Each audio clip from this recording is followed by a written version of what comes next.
Will this monstrosity known as the Eglinton Crosstown ever be done? Hi, I'm Brian Lilley, political columnist for the Toronto Sun. I'm standing here at the site of the construction zone that is the Eglinton Crosstown.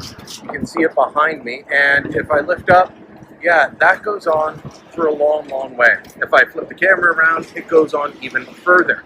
This construction project has been a disaster, but the Ford government hasn't been willing to say who's to blame. They haven't been able to say that they'll hold Metrolinx accountable for what's been going on. Well, finally, Transport Minister Mulroney had some tough questions put to her, including by yours truly.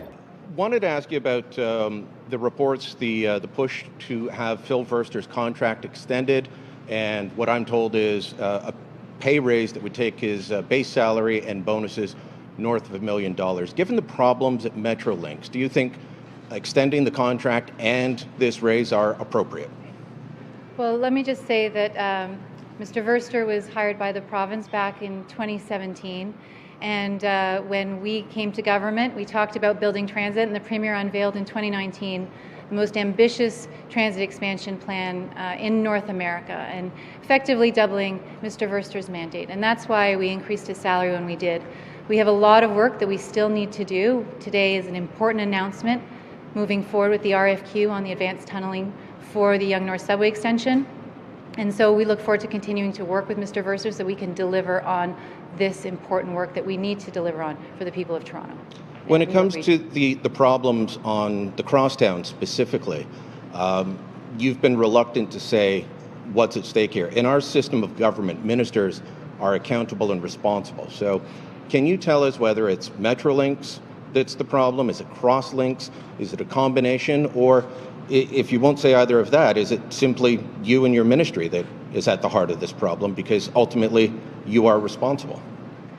Well, let me say, as Minister of Transportation, I am accountable and I am responsible for everything that happens within my ministry, including getting this system opened. I take my responsibility with respect to the transportation network very seriously, making sure that it is safe. That is our number one priority, whether it's a road or a bridge or a subway system, a transit expansion, it needs to be safe for use. And so I am fully responsible for the opening of the system. But we've seen in Ottawa what happens when politicians push subway systems or transit systems to open before they're ready. And we don't want that to happen here.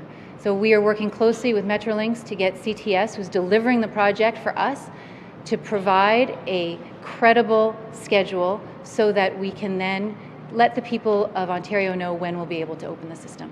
At one point, Metrolinx CEO Phil Verster admitted there are more than 260 deficiencies, including, in some parts, the tracks not being laid properly. They're millimeters off, but that's enough to derail a train. That has to be fixed before it can be opened. There are concrete problems, as we've seen at some stations. There are problems at every turn with this project. The government now isn't saying that they're going to hold Verster or Metrolinx to account. They're blaming the consortium for failing to meet construction standards.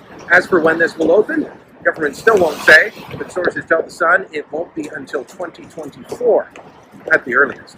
Let us know what you think. Drop a comment down below, share this on social media, and don't forget to subscribe to our channel.